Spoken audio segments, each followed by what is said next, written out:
Now, on Dan Gilbert's side of this, let's be fair and honest and objective about this. Who has had by far the largest payroll in all the NBA over the last 3 seasons? Cavaliers. Dan Gilbert. So Yes. you got to give him that, I right? give it to him. By far, the most luxury tax spent over the last 3 seasons has been by Dan Gilbert. So you got to give him that, right? Giving it to him.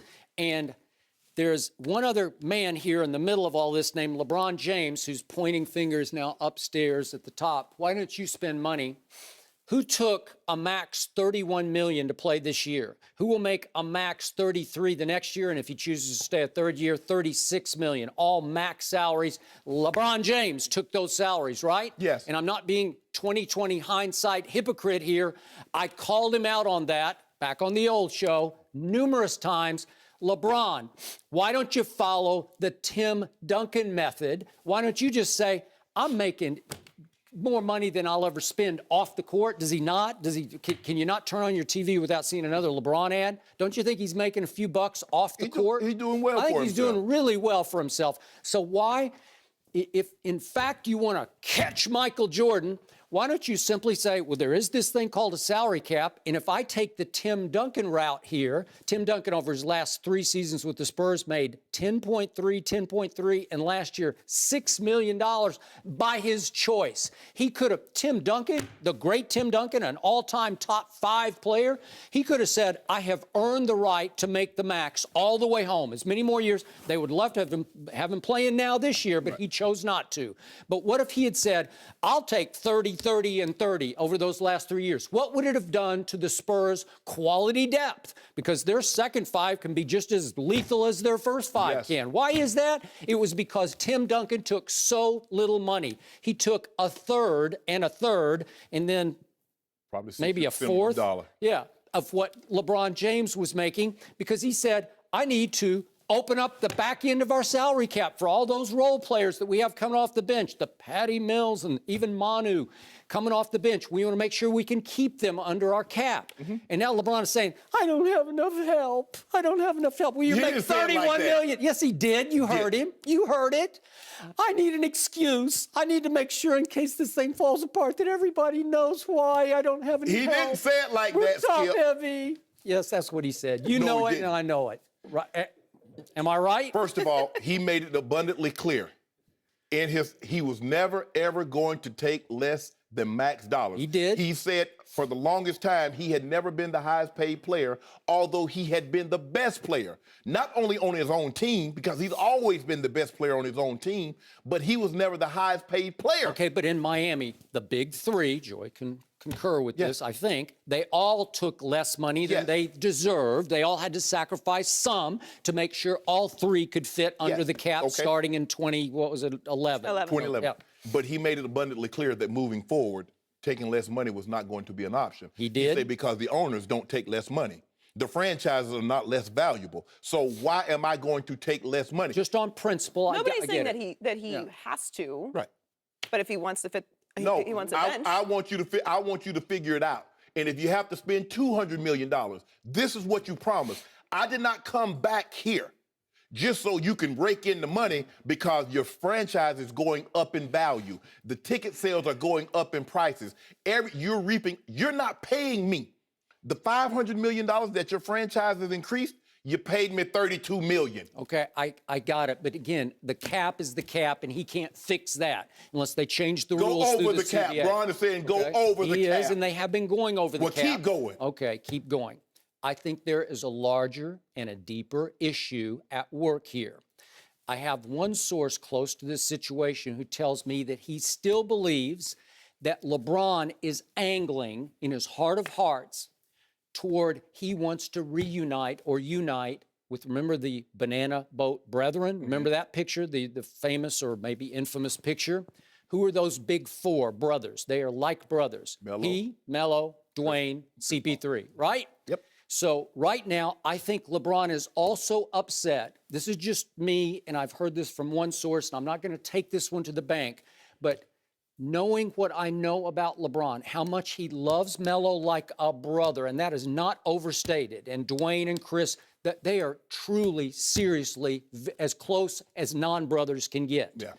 And LeBron, they've all talked publicly over the last couple of years, some way, somehow, we got to get together and finish this thing out together. Remember, they're all later in their careers now because 3 of them are in their 14th season and Chris Paul is in his 12th season. So they're getting at the backside of their prime years. Is that fair to say? Absolutely. Okay. So in LeBron's heart of hearts, I believe he was pushing for the Melo for Kevin Love deal. And again, you look at it like a GM would look at it and say, that's a dumb deal because Kevin Love is 4 years younger and fits the offense better. But you were doing it with Kyrie in the offense. I think LeBron would also like to do the Kyrie for Chris Paul swap with the Clippers, straight up. And you might say as a GM, come on, Kyrie he's so much younger. If I'm Dan Gilbert and Dave Griffin, that's where I draw the line. Okay, you would. And I think they are drawing the line. And then Dwayne is already making waves in Chicago about he wants out. And guess where he would like to wind up with?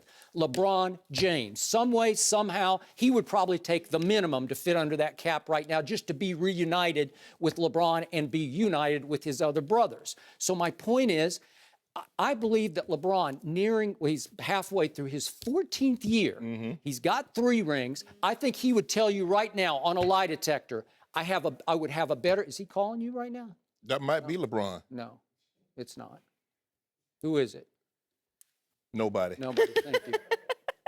So LeBron would tell you right now, heart of hearts, lie detector, that he would have a better chance of winning the next 2 NBA championships against Kevin Durant's Golden State Warriors if he had Melo on one wing, him on the other wing, and CP3 running the show with Dwayne coming off the bench and help. I promise you he would tell you we would have a better chance against Durant and Steph and Clay and Draymond. And I'm telling him, no chance whatsoever. Okay, now he might be speaking with his heart, but it would speak very strongly. And this you could take to the bank, that he has made that clear to David Griffin and then above to Dan Gilbert. This is how I want to finish my career. I want these guys with me because LeBron has to think I've got 2 or 3 more prime kind of years, yes, I right? believe he has 2 to 3. Yes. All right, and this is their dream. This is what he thinks on just star power, firepower, brotherhood. They think that they could be the superheroes who would go beat Kevin Durant and Steph Curry. That roster could not beat Kevin Durant. First of all, there's no way, no how I'm trading Kyrie Irving at 24 years of age for Chris Paul. Okay, but you're looking down the road, right?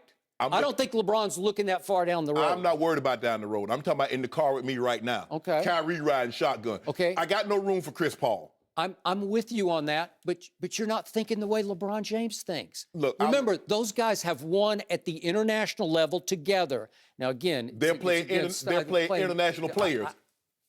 I agree, but that's what they think. That's what he's talked about. You've read the quotes in the past. This is not just pie in the sky, pipe dream kind of stuff. This is what they want to do. If they want to get together in year 18, 19, something like that. Okay, but then it would be too late. Well, hey, if I'm Dan Gilbert, if I'm David Griffin, LeBron, I love you. And you mean so much to the city, the state of Ohio, Akron. You mean so much to the Cavaliers organization. But I am not trading Kyrie Irving for Chris Paul. I am not trading Kevin Love for Carmelo Anthony. I am not bringing D. Wade in and dumping because he's only one player. I'm not going to do it. Now, you do what you need to do moving forward. Now, if you need to opt out next year and go somewhere else, LeBron, we appreciate everything you've ever done for the Cavaliers organization, but I am not about to do this. This makes absolutely no sense. Now, I'm with LeBron 1,000%. You got 9.2 in trade exceptions. You got a roster spot that's vacant right now. You got some pieces that you could possibly trade on your bench. But I am not giving up Kyrie Irving. I'm not giving up Carmelo Anthony for not Carmelo. I'm not giving up Kevin Love for Carmelo Anthony, Skip. That deal doesn't make sense. It doesn't make them better. It makes them weaker because they're been getting pounded on the boards lately. Carmelo is not a stronger rebounder. Let's just say you match point for point. Carmelo's about 22, 23. Kevin Love's about 20, 21. Kevin Love is also a double-digit rebound guy. He's revamped his game to where he can catch and shoot, and he plays less with his back against the basket. You know what LeBron would argue with you? What? That he could reinvent, have a rebirth with Carmelo in Cleveland. He just thinks Melo's an unhappy player in New York, that he's a shell of himself because he's not happy. I don't think LeBron is real happy playing with Kyrie and Kevin Love and the rest of them. Richard Jefferson is his only one real close friend on the team. Right. So don't you, if you're LeBron, don't you want to be happy with what you're doing? I just don't think he's that happy with this group. Well, for me, Skip, I got a lot of friends, but that didn't mean I want to play football with them. I got it. And for Kyrie to be 24 years of age, there's not a shot that he can't make. He can finish at the rim. And we've seen over the last 3 to 4 years, Chris Paul is always missing 4, 6, 8 weeks with some injury. He's not getting healthier. D. Wade has to take time off because of those knees. Carmelo has bad knees and is back. I'm not bringing, listen, this ain't no assisted living facility that we're running in Cleveland. So if you think you've got to bring all these old, decrepit basketball players and think about what they used to do and bring them up in here, that's not going to happen, LeBron. How old and decrepit did CP3 look earlier this year when on a Thursday night they went to Cleveland? And what did they do? He looked pretty spry to me. But what do we know, Skip? Every year he's missing 6 to 8 weeks because of an injury. Dwayne Wade plays 3 games, he's gonna miss a game. He's gonna play 5 games, he's gonna sit 2.